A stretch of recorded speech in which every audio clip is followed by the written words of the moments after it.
Saudara-saudari, marilah kita mendengarkan renungan dengan judul Dosa yang Tidak Dapat Diampuni, yang berdasarkan pada Injil Markus bab 3 ayat 28 dan 29. Aku berkata kepadamu, sesungguhnya semua dosa dan hujat anak-anak manusia akan diampuni. Ya, semua hujat yang mereka ucapkan. Tetapi apabila seorang menghujat Roh Kudus, ia tidak mendapat ampun selama-lamanya, melainkan bersalah karena berbuat dosa kekal. Dalam nama Bapa dan Putra dan Roh Kudus. Amin. Saudara-saudari terkasih dalam nama Tuhan Yesus Kristus. Ketika membaca firman ini, saya merasakan suatu keadaan tanpa harapan untuk seseorang yang telah sesat jalannya. Ketika membaca firman ini, ada sebuah pertanyaan dalam hatiku. Bukankah Allah itu Tuhan yang Maha Rahim?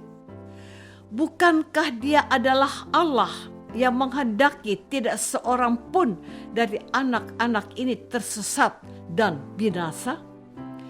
Tuhan Yesus juga telah menggambarkan kerahiman hati Bapaknya seperti seorang bapa yang menerima kembali anaknya yang hilang dan bertobat kepadanya. Bukankah Tuhan Yesus juga telah mengajarkan bahwa jikalau saudaramu berdosa kepadamu dan 7 kali dalam sehari dia menyesal dan minta ampun kepadamu, engkau harus mengampuninya? Kalau demikian, apakah yang dimaksud oleh firman hari ini? Tetapi apabila seorang menghujat Roh Kudus, ia tidak mendapat ampun selama-lamanya karena berbuat dosa kekal. Artinya bahwa menghujat Roh Kudus adalah dosa yang tidak bisa diampuni. Apakah dengan demikian Allah itu bukan Allah yang Maha Rahim? Sama sekali tidak boleh dipahami seperti itu. Allah yang diwartakan oleh Tuhan Yesus adalah Bapa yang Maha Pengampun dan menghendaki setiap orang mendapat keselamatan oleh imannya kepada Anak Allah yang hidup. Saudara-saudari terkasih, dalam suasana hening, saya coba mencerna firman Tuhan Yesus ini. Ada dosa yang tidak dapat diampuni, yaitu dosa menghujat Roh Kudus. Bagaimana memahami firman ini? Tidak mudah dan teramat sulit bagiku untuk memahami.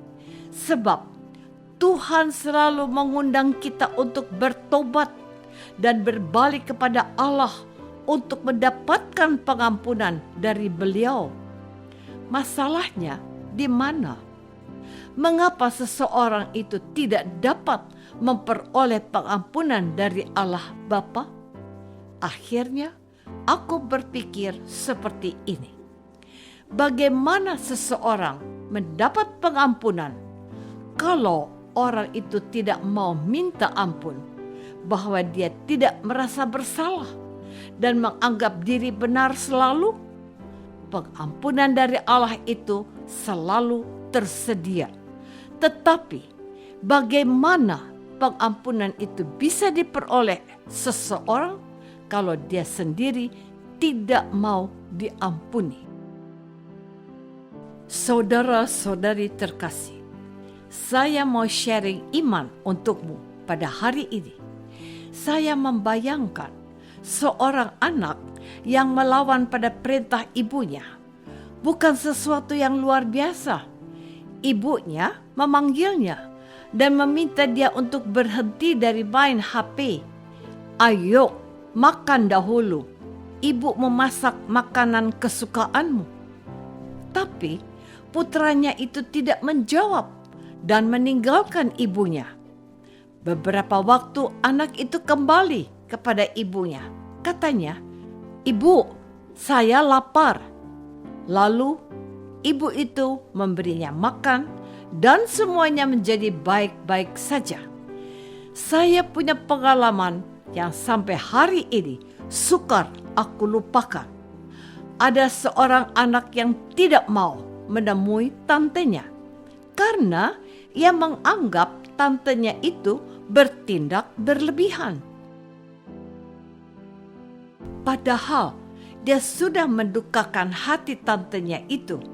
Ia telah menjual secara paksa bagian warisan milik tantenya, tetapi dia tidak mengakuinya, malah justru memusuhinya.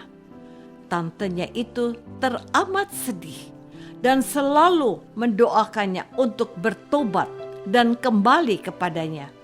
Tetapi anak itu tidak mau tahu. Apakah tantenya membencinya? Tidak. Dia masih menunggu kedatangannya.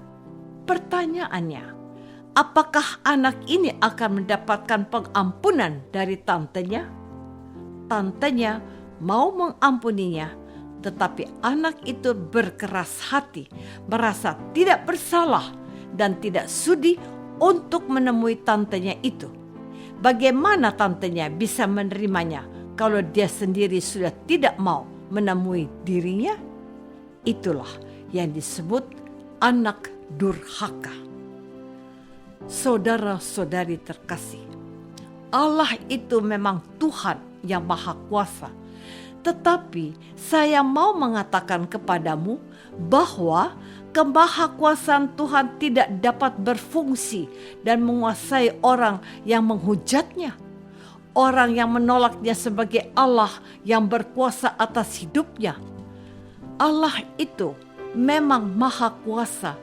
Namun, apa yang bisa dilakukan Allah untuk orang yang degil hatinya dan mengeras nuraninya? Apalagi kalau dia tidak mengakui Allah sebagai pencipta dan sumber keselamatannya. Roh Kudus adalah hidup Allah sendiri. Dia adalah Roh Bapa dan Putra yang menghendaki setiap orang diselamatkan. Allah mau menyelamatkan kita, tetapi bagaimana jadinya kalau kita tidak menginginkan keselamatan yang ditawarkan oleh Allah sendiri? Allah sudah menyediakan segala sesuatu, yaitu rahmat-Nya untuk kita manfaatkan dan kita hidupi. Tetapi apa jadinya dengan orang yang menolak tawaran kasih dari Allah ini? Kamu lapar, orang yang mengasihi menyediakan yang engkau inginkan, tetapi engkau tidak mau menyentuhnya. Apakah engkau akan bisa melepaskan diri dari kelaparanmu? Allah menawarkan kasih-Nya, siap memahami dan mengampuni seberapa besar kesalahanmu. Tetapi bagaimana Allah bisa menyelamatkanmu kalau engkau sendiri tidak mau diselamatkan? Itulah dosa yang tidak dapat diampuni. Apakah aku menyadari bahwa aku membutuhkan kasih Tuhan untuk diselamatkan? Marilah kita berdoa. Bapa yang Maha Baik, dosa kami terlalu banyak, bahkan kami sering masih berdosa lagi meskipun sudah Kau ampuni. Tetapi jauhkan kami dari dosa berat terampuni, yaitu menyangkalmu sebagai pencipta kami. Demi Kristus Tuhan pengantara kami. Amin. Semoga kita semua selalu dinaungi dan dibimbing oleh berkat Allah yang Maha Kuasa. Dalam nama Bapa dan Putra dan Roh Kudus. Amin.